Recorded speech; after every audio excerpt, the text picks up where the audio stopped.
Assalamualaikum warahmatullahi wabarakatuh. Bismillahirrahmanirrahim. Alhamdulillahi rabbil alamin. Wassalatu wassalamu ala ashrafil anbiya wal mursalin nabina Muhammad wa ala alihi wa sahbihi ajma'in. Allahumma alimna ma yanfa'una wa anfa'na bima 'allamtana.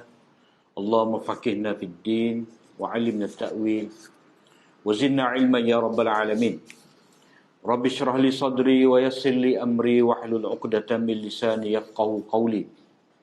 Subhanaka la ilma lana illa ma 'allamtana innaka antal alimul hakim. Wala haula wala quwwata illa billah. Alhamdulillah, syukur kita pada Allah SWT dengan limpah rahmatnya. Malam ni kita memulakan bacaan kitab As-Sunan Ibn Majah daripada muqaddimah lagi. Jadi sebelum kita memulakan pengajian kita daripada kitab ni, terlebih dahulu kita sebutlah sanak kita dengan kitab ni. Itu kita belajar kitab ni daripada Al-Fadhil Ustaz kita juga, Ustaz Ahmad Nasim Abu Nailah. Ustaz Ahmad Nasim belajarnya dia tu di Darul Kautsar. Sebahagian sahaja daripada kitab ni.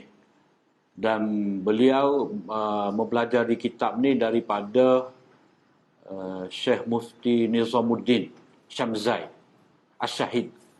Dia mati di tembok. Mufti Nizamuddin Syamzai. Dan Mufti Nizamuddin Syamzai ni dia ambil daripada Syekh Badi'uz Zaman. Ambil daripada Syekh Badi'uz Zaman.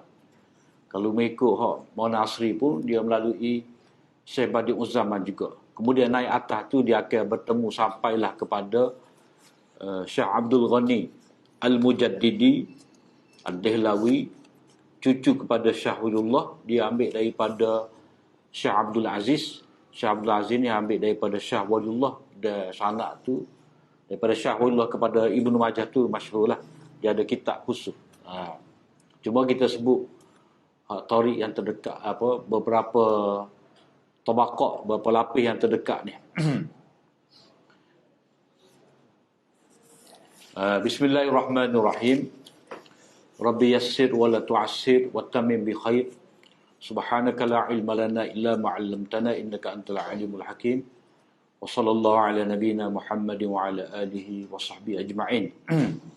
Qala al-Imam Musannif rahimahullah. Bismillahirrahmanirrahim.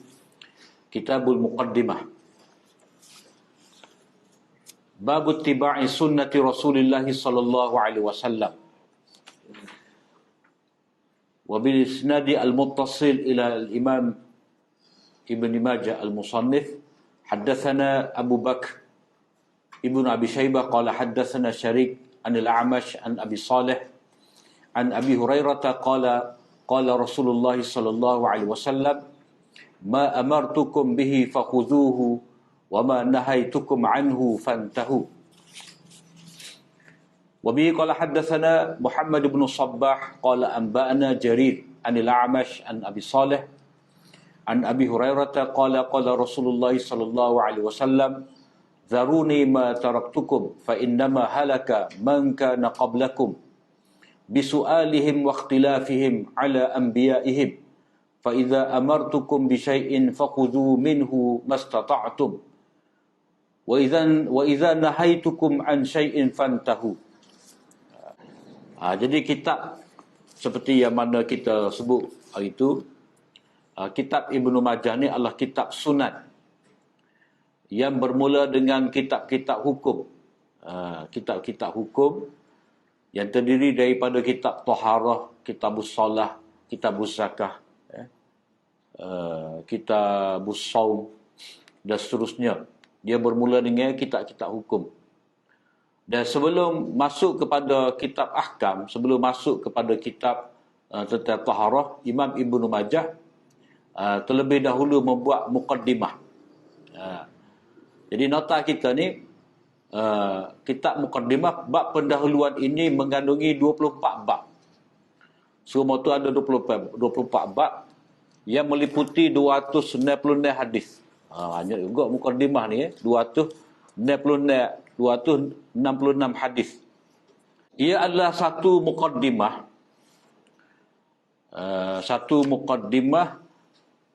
yang bersifat ilmiah, manhajiyah, aqaidiyah, hadisiyah, usuliyah. Ada beberapa perkara di sini. Maknanya ini adalah satu mukaddimah ia bersifat ilmiah, maknanya yang bersifat kaedah. Sebagai kaedah, ada metodologi menceritakan tentang prinsip-prinsip manhajiyah, tentang manhaj ni, maknanya cara panduan, metod yang berkait dengan akidah. Macam bab yang pertama ni ittiba' sunnah, bab ikut sunnah Nabi. Sebab mengikuti sunnah Nabi ni adalah salah satu daripada tuntutan bila mana kita beriman dengan Nabi SAW, seperti mana beriman dengan Allah SWT, tuntutan dia kita kena beriman dengan Nabi. Bila kita kata beriman dengan Allah SWT, maka mesti kita beriman dengan hari akhirat, beriman dengan Nabi. Bila kata beriman dengan Nabi ni, tuntutan dia, kita yang pertama kena kasih kepada dia, kena taat pada dia, kena ikut sunnah dia, kena menyebarkan sunnah dia, kena menyokong sunnahnya, kena menegakkan sunnahnya, kena mempertahankan sunnahnya. Itu yang dikatakan sebagai tuntutan. Jadi Imam Ibnu Majah,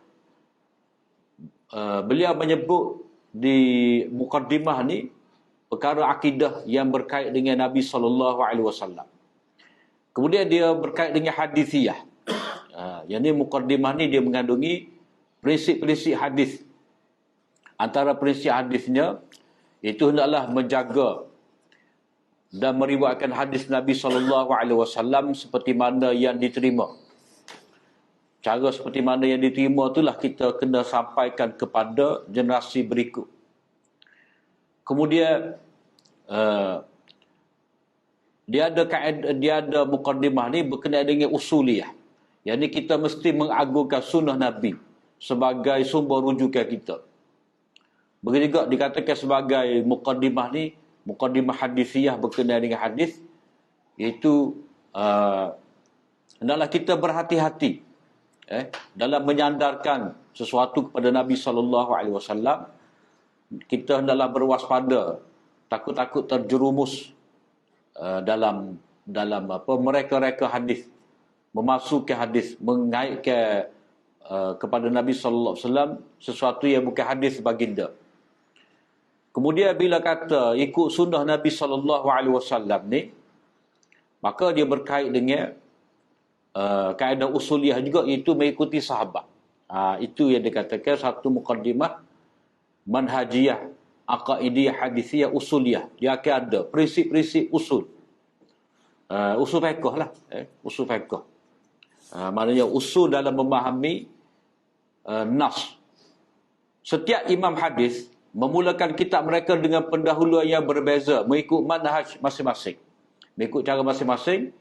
Mereka memulakan kitab mereka tu dengan maksud-maksud yang tertentu. Sebagai contoh, Imam Bukhari mendahulukan bab tentang wahyu. Kita buka Bukhari, Kitabul Wahyi. Kaifa kana bad'il wahyi ila Rasulillah sallallahu alaihi wasallam. Itu kalau kita belajar Bukhari, kerana bab tentang wahyu, kerana wahyu wahyu merupakan asas kepada agama. Mana agama kita ni berasaskan kepada wahyu, bukan daripada rakyat akal. Tidak seperti mana agama lain tu yang berdasarkan kepada kepercayaan, tradisi, kepercayaan ataupun berdasarkan kepada pengalaman. Agama kita ni agama yang berasaskan kepada wahyu. Setengah agama tu dia guna logik akal. Adapun agama ni kita ni agama yang berasaskan kepada wahyu dan disokong oleh akal. Tidak semata-mata akal, tetapi akal tu menyokong wahyu. Akal tidak wahyu tidak bercanggah dengan akal manusia, dengan fitrah manusia. Kemudian lepas tu, pada itulah dalam Imam Bukhari itu Kitabul Iman. Pada tuntutan yang pertama, kemudian ilmu. Kena belajar ilmu setelah daripada ada iman. Imam Muslim pula memulakan satu muqaddimah yang menggariskan kaedah. Mana satu muqaddimah yang menggariskan kaedah dan disiplin periwayatan hadis. Maknanya kalau Imam Muslim ni dia mengandungi muqaddimah tentang usul hadis, prinsip penerimaan hadis, sifat-sifat perawi. Perawi yang benar, perawi yang adil, perawi yang dhabit, perawi yang dipercayai, perawi yang lazim, yang melazimi guru dia dalam tempoh yang lama. Kita baca dalam kitab Muslim ni, dia berkait juga dengan peringkat-peringkat perawi. Peringkat-peringkat perawi ni, maknanya perawi ada yang baik, soleh, thiqah, tetapi dia kurang dhabit. Itu perawi kelas kedua. Hendaknya perawi itu kelas paling tinggi, perawi yang thiqah, dipercayai, amanah, adil, dan dia menjaga kitab dia, hafalan dia tepat. Kemudian dia pula tu bersahabat dengan guru dia dalam tempoh yang agak lama. Dia terkenal dengan mempelajari hadis, menyebarkan hadis. Jadi dia tu lebih tinggi lagi berbanding dengan perawi yang lebih terkenal dengan ibadat. Sebab bila kata perawi itu thiqah tapi dia sebagai orang yang kuat ibadat, setengah keadaan dia tidak dapat menjaga hadis sebaik seperti mana perawi yang dhabit tu.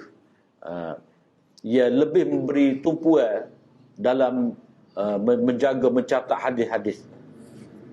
Jadi Imam Muslim, muqaddimah dia tu lebih kurang kita kata muqaddimah usul hadis. Muqaddimah usul hadis. Imam Abu Daud, Imam Tirmizi dan Nasa'i memulakan kitab bersuci, Kitabut Taharah, kerana ia adalah syarat kepada sembahyang, dan sembahyang itu sendiri adalah tiang agama. Maknanya kitab Sunan Ibni Majah, kitab Sunan Tirmizi dan Abu Daud dan Nasa'i ini, oleh kerana kitab ni kitab sunan, kitab ahkam, maka hukum mula-mula sekali perlu dipelajari adalah kitab taharah, bersuci. Seperti kita belajar kitab fiqh lah. Dia bermula dengan taharah. Taharah ni syarat kepada sah sembahyang, dan sembahyang itu sendiri adalah tiang agama. Jadi bila ada tiang itulah baru dapat dibina rumah tu, Islam itu. Imam Malik pula memulakan dengan kitab waktu-waktu sembahyang, bab wuqutis salah. Kita baca Muwatta, kitab wuqutis salah, bab waktu sembahyang dulu. Habis tentang waktu sembahyang, barulah Imam Malik masuk tentang air. Itu pelik Imam Malik. Sebab apa? Sebab bagi dia, kerana ia tidak diwajibkan. Maknanya sembahyang ni tidak diwajibkan kerana solat, kerana sembahyang tidak diwajibkan melainkan setelah masuk waktunya. Maknanya selagi tak masuk waktu, tak wajib kita sembahyang. Sebab itulah kata kaedah, kata-kata al-aslu fil ibadah at-tahrim. Asal pada ibadat ni haram. Maknanya selagi tidak ada arahan untuk mengabdikan diri pada Allah SWT, kita tidak dituntut untuk beribadat. Dengan ibadat tertentu, dengan cara tertentu, kita tidak dituntut. Malah kita tidak boleh mereka sendiri cara beribadat kepada Allah Ta'ala. Tak boleh. Kita nak sujud semata-mata. Tak boleh. Kita nak cacat. Tak boleh. Kita mari-mari rokok. Tak boleh. Dia kena ibadat tu ditunjukkan sendiri oleh Nabi. Jadi di sini sembahyang tu dia tidak wajib kepada seseorang melainkan setelah masuk waktu. Masuk waktu tu barulah ada sembahyang. Ada sembahyang qabliyah, sembahyang fardu, sembahyang ba'diyah. Dia kena bermula dengan masuk waktu. Maka sebab itulah Imam Malik memulakan kitab Muwatta dia tu dengan waktu sembahyang. Imam Darimi pula dalam sunan dia ataupun dalam musnad dia memulakan kitabnya dengan muqaddimah yang merangkumi sirah Rasulullah sallallahu alaihi wasallam. Sirah Nabi itu Imam Darimi dahulukan. Supaya apa? Supaya umat ini terlebih dahulu mengenali perjalanan hidup dan kedudukan baginda yang tinggi di sisi Allah sebelum mempelajari ucapan dan perbuatan baginda. Itu pendekatan masing-masing lah yang dibuat oleh ulama dalam menyusun kitab, sama ada kitab bersifat sunan ataupun kitab bersifat jami'. Mana kitab ia berdasarkan kepada tajuk-tajuk. Orang panggil maudhu'i, hadis maudhu'i. Hadis yang bertopik. Maknanya ulama ni dia telah susun kitab berdasarkan kepada klasifikasi tajuk-tajuk. Syekh Abdul Ghani Ad-Dahlawi, ni cucu kepada Imam Waliullah, mengatakan susunan Ibnu Majah ini adalah sebaik-baik tertib, di mana beliau memulakan dengan bab-bab berkenaan dengan mengikuti sunnah Rasulullah sallallahu alaihi wasallam. Ikut sunnah Nabi. Mengapa? Sebagai isyarat bahawa penulisan dalam menghimpunkan hadis-hadis adalah sebuah perkara yang mesti. Maknanya kita mesti mencatat hadis-hadis. Kena ada. Kalau ada perintah supaya tulis Quran, dah. Maka ada juga perintah supaya tulis hadis. Sebab itulah dalam hadis yang masyhur, Nabi SAW kata, "Uktubu li Abi Syah." Tulislah untuk Abu Syah ni. Dia mari dan dia nak balik kepada kabilah dia, maka kamu kena tulis hadis-hadis untuk Abu Syah. Jadi, isyarat bahawa penulisan dalam menghimpunkan hadis-hadis ini adalah perkara yang mesti dan sebagai mengingatkan kepada pelajar bahawa berpegang dengan sunnah ini merupakan sebahagian kewajipan agama. Maknanya, tujuan kita mempelajari hadis, kita catat hadis, kita mengajar hadis ni, tujuan dia adalah untuk ikut Nabi, ikut sunnah Nabi. Mana daripada awal lagi Imam Ibnu Majah menekankan bahawa manhaj, cara berfikir, cara hidup orang beriman ni ataupun pelajar hadis ni, dia belajar adalah untuk mengikuti sunnah Nabi.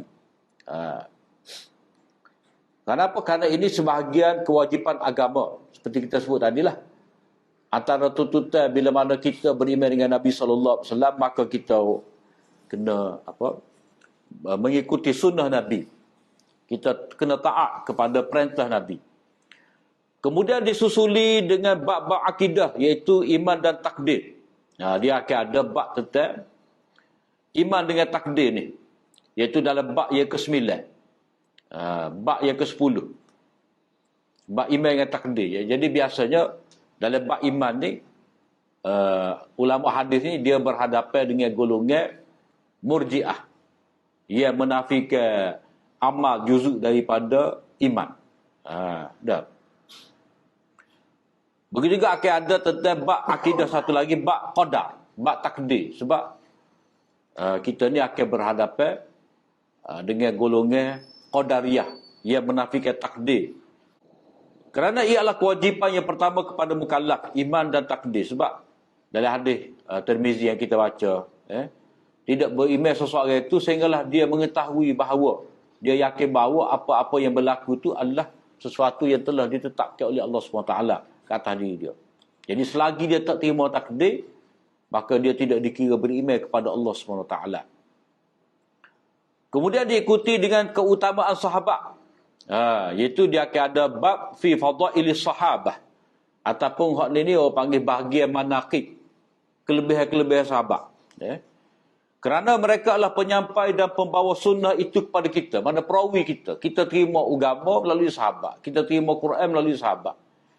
Kita terima hadis pun melalui sahabat. Maka sebab itulah kena ada dalam hati kita ni kecintaan kepada para sahabat. Ini kalau dalam bab golongan sesat ni, golongan yang tak terima sahabat Nabi ni, antaranya Syiah lah. Jelas sekali.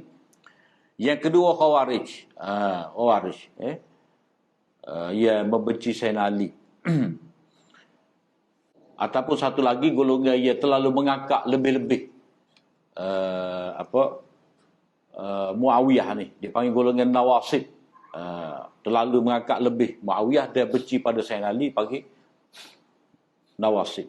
Khawarij ni dia tak terima sahabat-sahabat ia setuju dengan Sayyidina Ali. Oleh itu, selama mana tidak terbukti keadilan mereka, maknanya selagi tidak jelas kepada kita kedudukan sahabat ni, ataupun kedudukan para perawi, maka tidak akan sempurna ilmu tentang sunnah dan hukum hakam. Maknanya kepada pelajar hadis, dia kena terima bahawa sahabat-sahabat ni adalah generasi pertama yang mewariskan hadis kepada mereka, dan kehidupan sahabat tu mencerminkan kepada penghayatan terhadap dua wahyu, Quran dan hadis. Maknanya sahabat tu mengamalkan sunnah Nabi SAW dalam kehidupan mereka. Sebab itulah dalam prinsip kita nak menentukan hadis itu mansukh, boleh dipakai lagi ataupun tidak, kita kena tengoklah ada ke tidak fatwa sahabat berasaskan kepada hadis tersebut. Jadi kalau ada fatwa sahabat berasaskan kepada hadis tersebut, maka kita kata hadis itu adalah hadis muhkam, hadis yang terus diterima, maknanya mesti pegang. Tapi kalau hadis itu sahabat-sahabat tidak lagi beramal, maka itu salah satu tanda bahawa hadis itu telah mansukh. Yang ni keadilan para sahabat itu sabit berdasarkan kepada nas syarak yang tidak terhitung banyaknya. Maknanya kemuliaan sahabat. Maknanya tujuan daripada ada bab fadail sahabat ataupun manakib sahabat ni untuk menyatakan bahawa sahabat adalah orang yang terpuji, orang yang adil, orang yang dipercayai, orang yang menjaga agama. Dan kelebihan sahabat ni tidak terkira banyaknya, sama ada dalam ayat-ayat Al-Quran maupun dalam hadis Nabi SAW. Jadi bab yang pertama ni bab mengikuti sunnah Rasulullah SAW. Ittiba'. Ittiba' ni dia jadi satu istilah lah. Ittiba'. Ikut. Jadi kalau dalam usul fiqh tu dia ada bab taklid, ittiba'. Taklid ni maknanya kita terima dan kita pegang kata-kata seorang alim untuk kita amalkan. Itu makna taklid, tanpa kita tanya dalil. Tetapi kalau kita ikut seorang alim, bila mana dia memberitahu kepada kita hukum berasaskan kepada dalil, maka kita dikira sebagai ittiba'. Maknanya kita ikut ulama dengan dalil. Itu dia panggil ittiba'. Dan setengah orang dia faham, kalau kita tidak taklid, kita tu pergi kepada dalil, dia kata kita jadi mustahid. Silap tu. Mustahid ni kita ulah sendiri makna daripada hadis. Itu dipanggil mustahid. Perekat ittiba' ni perekat tengah-tengah. Makna kita sebagai pelajar lah, kita belajar. Kita belajar perekat pertama, kita belajar sebagai muqallid. Kita belajar di sekolah dululah, pendidikan Islam. Benda-benda sekian, hukum dia sekian. Jadi tak ada dalil. Itu dia panggil taklid. Kita pakai hati. Satu perangkat pula kita belajar kitab dengan disebutkan hukum ni. Ni punya dalil. Jadi dalil tadi kita pegang berdasarkan kepada kefahaman ulama. Itu dipanggil ittiba'. Taklid ni memang kita pegang pendapat manusia yang tidak maksum. Maknanya selain daripada Nabi. Tanpa kita tahu sandar. Itu dipanggil taklid. Tapi kalau kita belajar hadis berdasarkan kepada pandangan fuqaha, pandangan ahli ulama, kita dikira sebagai ittiba'. Orang ngaji. Kita sebagai orang pelajar. Bila kita belajar semua dalil-dalil dan cara macam mana nak tubik, istimbak daripada dalil, kaedah-kaedah kita ada, waktu itulah kita dipanggil sebagai mujtahid.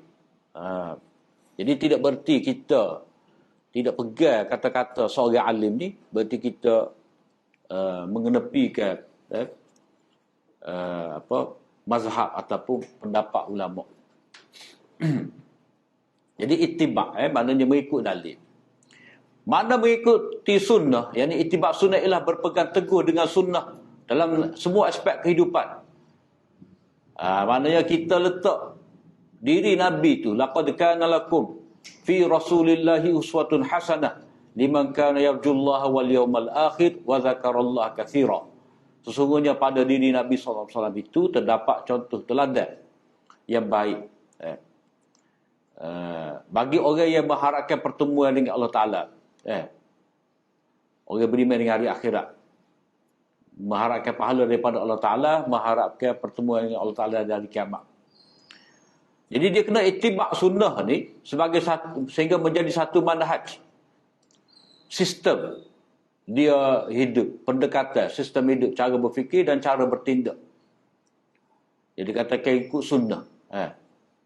Cuma sunnah ni kita tak bicara di sini. Dia ada itibak suri dengan itibak hakiki.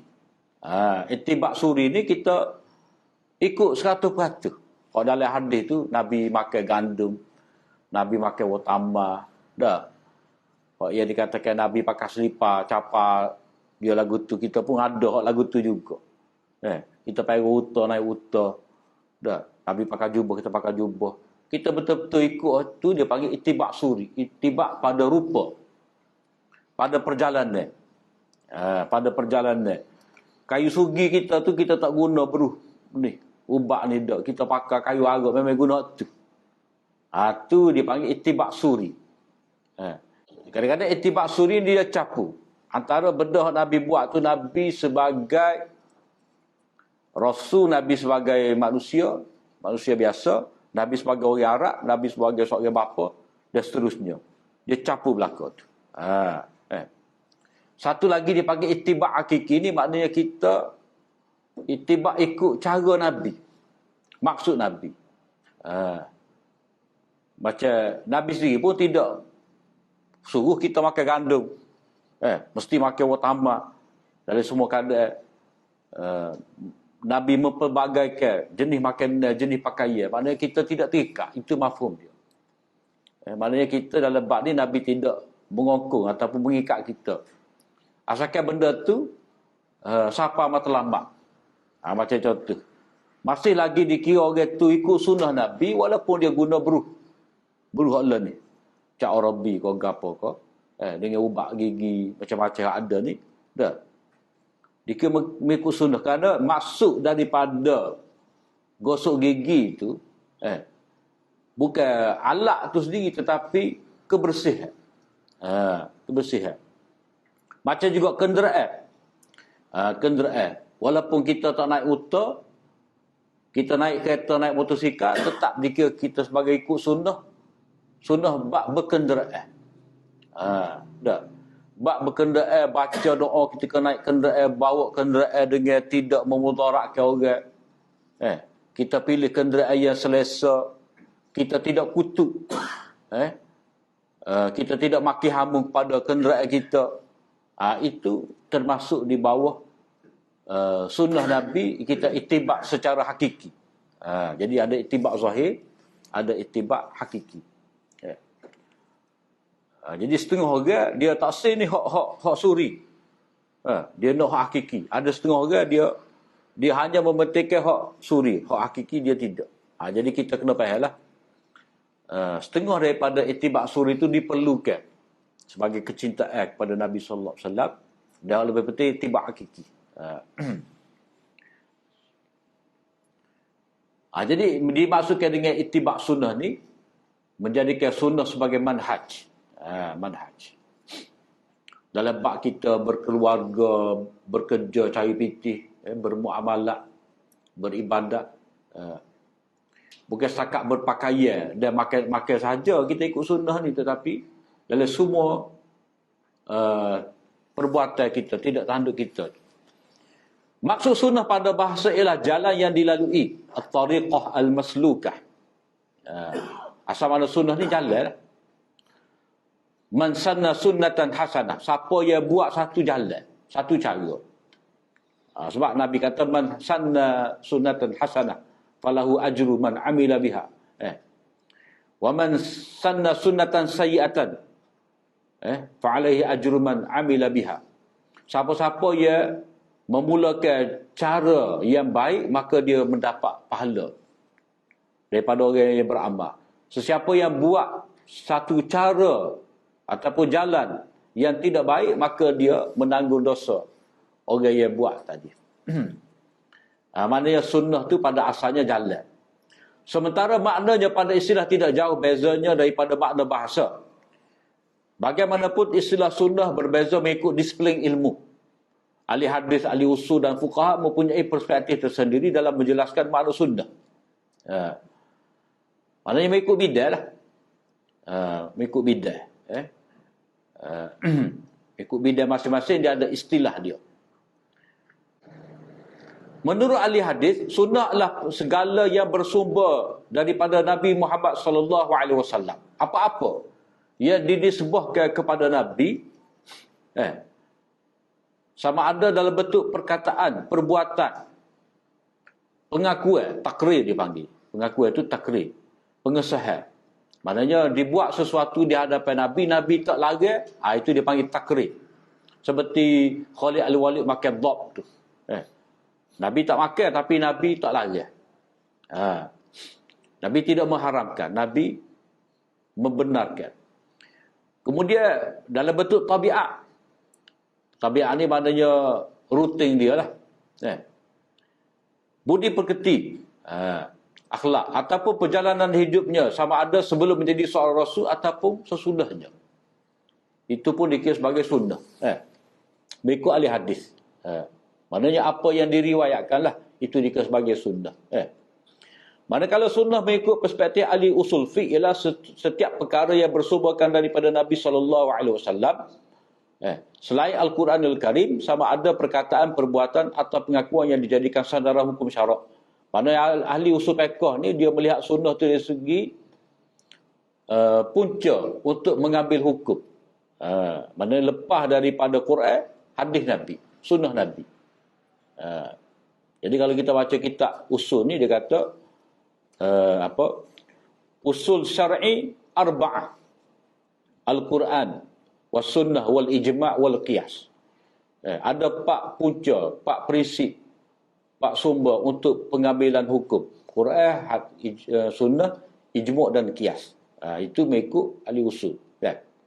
Manakala sunnah dalam perspektif ulama fiqh ialah segala sesuatu yang telah ditetapkan oleh Nabi sallallahu alaihi wasallam yang bukan daripada bab fardu dan bukan pula daripada bab wajib. Maknanya benda tu yang dikatakan sunnah tu mengikut ahli fiqh kata hak Nabi ada buat, jadi sunnah lah. Lepas tu dalam orang kita ni dia ranya habis, dia rangkum habis. Sedangkan dalam fiqh ni dia ada sunnah mustahab. Mustahab. Jadi setengah kita kata sunat kita sunat kita apa ni melafazkan niat ketika nak sembahyang fardu. Itu sebenarnya tak tepat tu. Kalau ikut mazhab Syafi'i pun kita tak boleh kata sunat melafazkan niat nak sembahyang fardu. Kita kena kata dianjurkan, ustuhibba, dianggap molek. Bukan sunat. Jadi istilah tu dia jadi rata lagi. Asalnya benda yang tidak wajib. Asal sunat ni, kalau Nabi buat, dia tidak wajib. Itu sunat. Cuma ada benda yang Nabi tak buat, dia anggap baik oleh ulama, maka itu diistilahkan sebagai mustahab. Mustahab maknanya dianjurkan, dianggap baik. Itu istilah tu dia kena perhalusi lagi. Sebab dalam dia kalau hak makruh ni dia ada makruh tu pula dia ada makruh tahrimi. Makruh tahrimi, makruh tanzihi. Mana makruh yang hampir pada haram. Asal mana makruh ni tidak disukai. Hak dekat dengan haram, satu lagi hak kurang sikit dia panggil makruh tanzihi. Hak moleknya tak sah. Kan? Hak makruh tahrimi ni Allah ke arah haram. Itu makruh tahrimi. Satu lagi orang panggil khilaf aula. Khilaf aula ni bersalahan dengan hak sepatutnya. Itu dipanggil khilaf aula. Mana tak apa molek. Macam kata kita semaya ni kita lipat lengan baju. Lipat lengan baju dah dia kira panggil khilaf aula. Sebab dia kiranya kalau kita semaya ni biar semua tu duduk bawah belakang. Dia pun tupai sujud juga. Jadi kalau kata sising gitu dia sekak, maka itu dikira sebagai khilaf aula. Tapi tidak dikatakan makruh. Cuma dikata khilaf aula. Hak aulanya. Mana khilaf aula ni dia macam mustahab lah.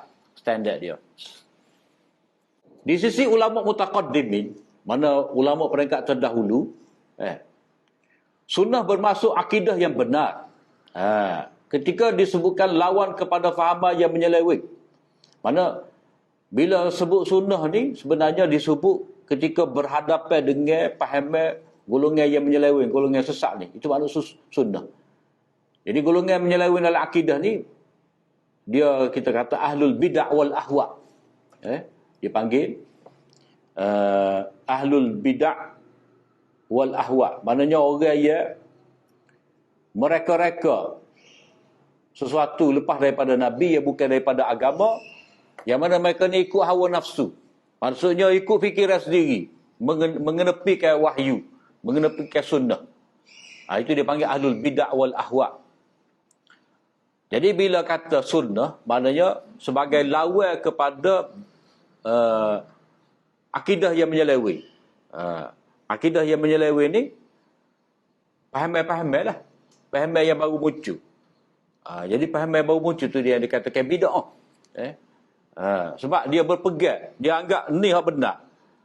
Dia anggap itu sebahagian daripada agama. Maka bila tak ada dalil, maka itu dikatakan bid'ah. Jadi dari sudut ni orang panggil bid'ah i'tiqadiyah. Bid'ah akidah.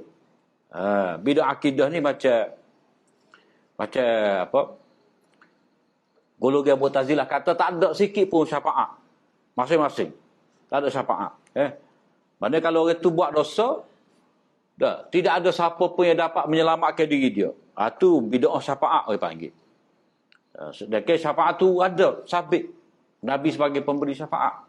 Tapi oleh kerana Mu'tazilah ni, asal akidah dia, orang yang melakukan dosa besar ni, dia tidak mukmin dan tidak kafir. Jadi bila dia tidak mukmin, dia tidak kafir, jadi macam mana dia nak dapat syafaat Nabi? Jadi dari sudut tu Mu'tazilah dikira golongan yang menafikan adanya syafaat. Begitu juga macam golongan Qadariyah yang menafikan takdir. Mereka kata benda hak berlaku ni adalah benda yang baru jadi. Tiba-tiba berlaku. Sedangkan segala sesuatu ni Allah SWT telah suratkan di Lauh Mahfuz. Apa yang akan terjadi. Jadi disebutkan sunnah ni bermaksud akidah yang benar.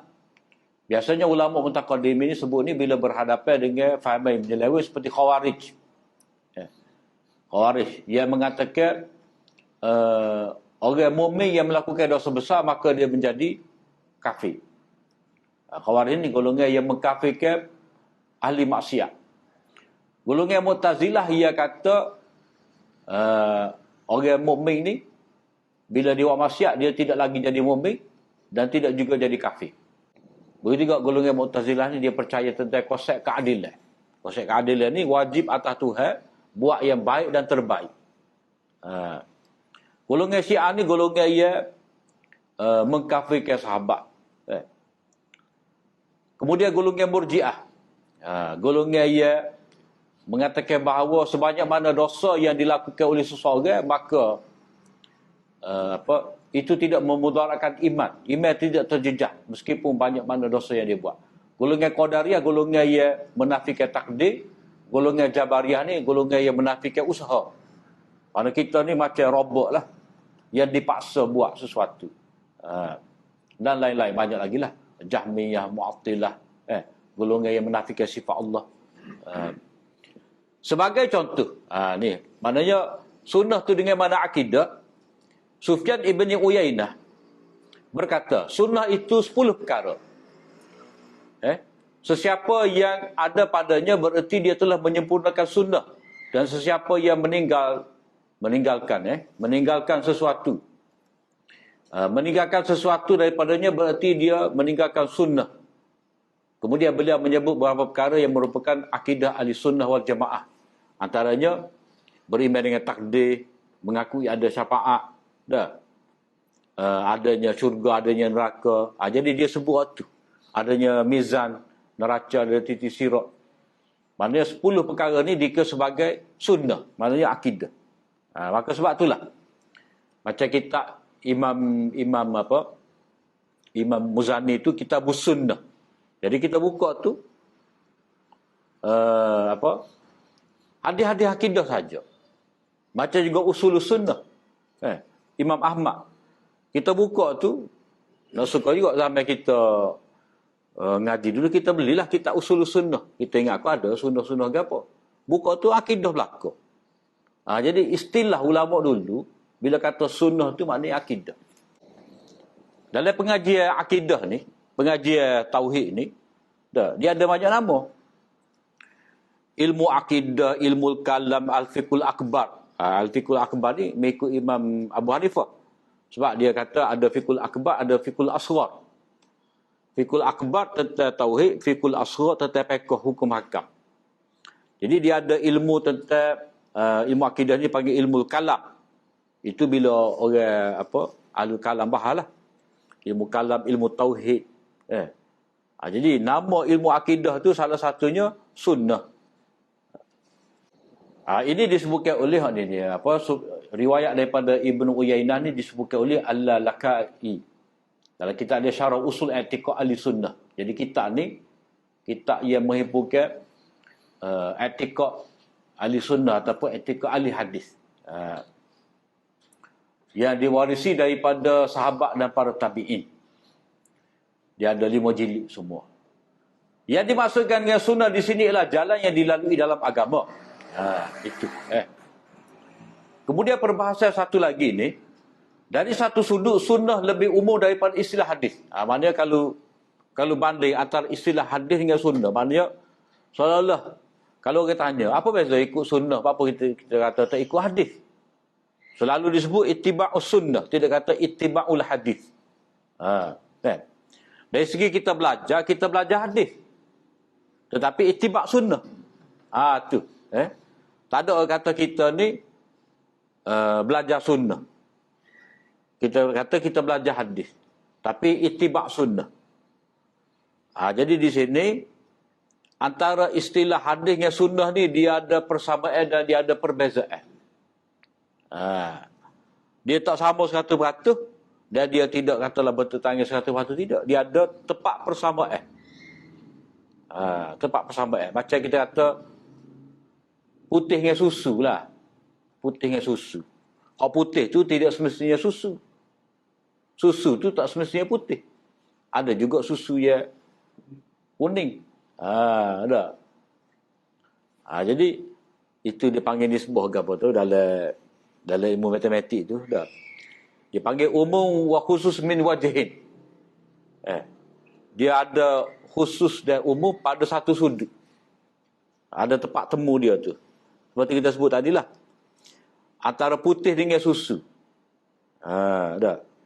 Ataupun antara putih dengan tepung. Jadi ada tepung warna putih, ada tepung warna hijau. Ada tepung warna apa? Warna kuning. Tepung kacang kuning, tepung kacang hijau warna hijau. Tepung gandum dia ala kelabu. Tepung atar, capati tu dia warna kuku. Putih ni dia macam-macam. Tepung tu pun macam-macam.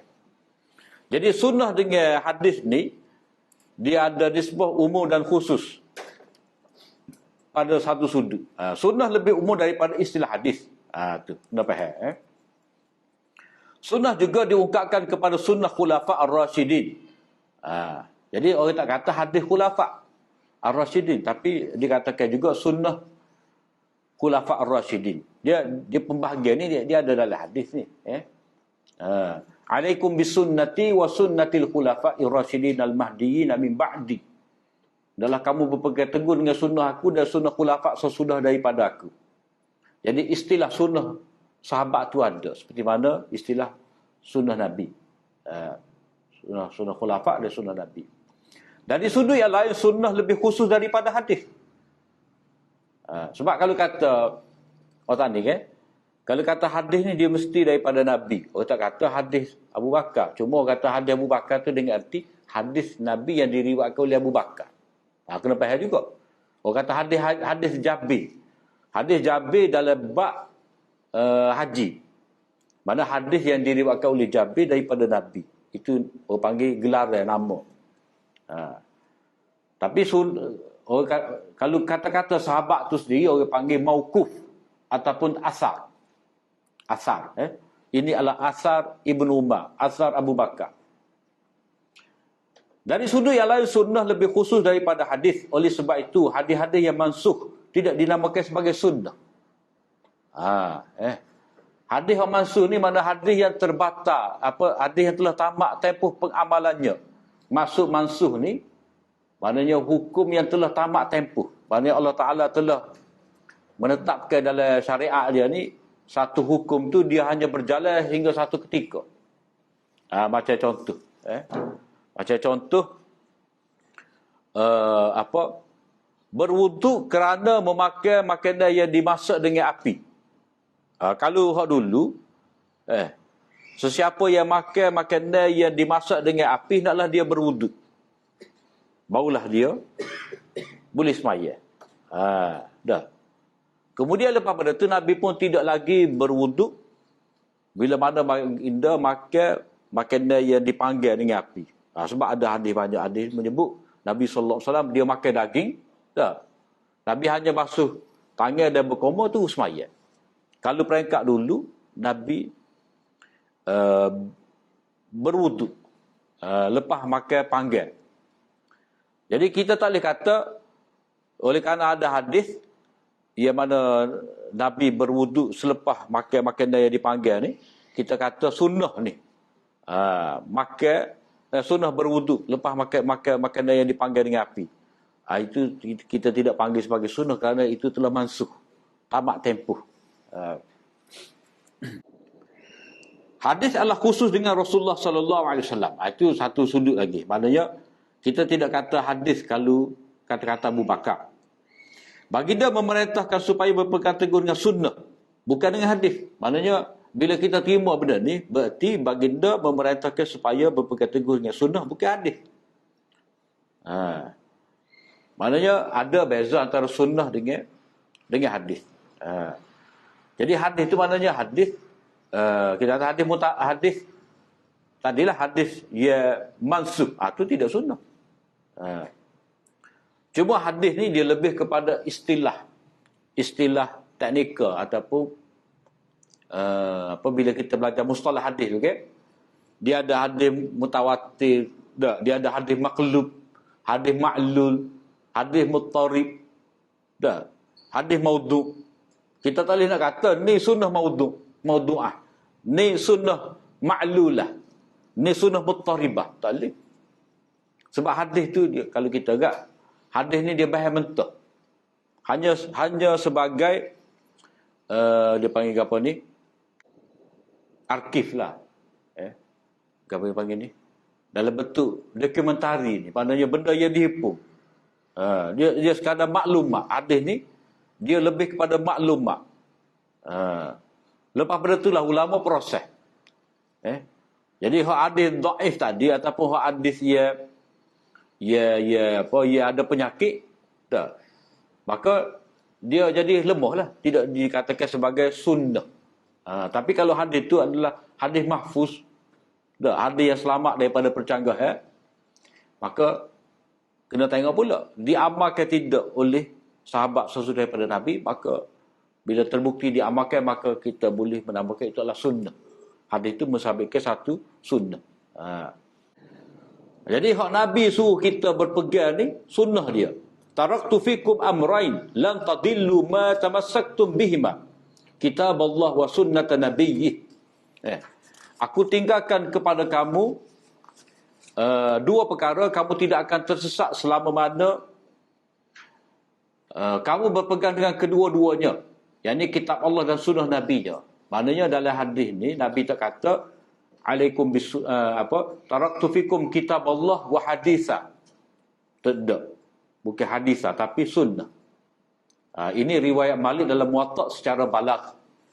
Riwayat Muwatta' secara balagh ni maksud dia Imam Malik kata balaghani, sampai kepada aku. Maknanya dia tak sebut nama tabi'in dengan sahabat. Ha. Dalam kalau kita mempelajari kitab Muwatta ni, riwayat-riwayat secara balagh ni semua tu ada sanad. Dalam kitab Tabarani, Musnad Ahmad dan lain-lain, cuma mengikut Ibnu Abdul Bar hanya berapa buah hadis saja. Tak lebih daripada 4 saja yang tidak diketahui sanad. Tapi umumnya riwayat balagh dalam Muwatta ni, riwayat Imam Malik kata Balaghani tu, kebaikannya tu dia ada sanad. Bagaimanapun, walaupun Rasulullah sallallahu alaihi wasallam tidak suruh kita berpegang dengan hadis, dia suruh berpegang dengan sunnah, bagaimanapun Rasulullah sallallahu alaihi wasallam berpesan supaya menghafal dan menyampaikan hadis-hadisnya.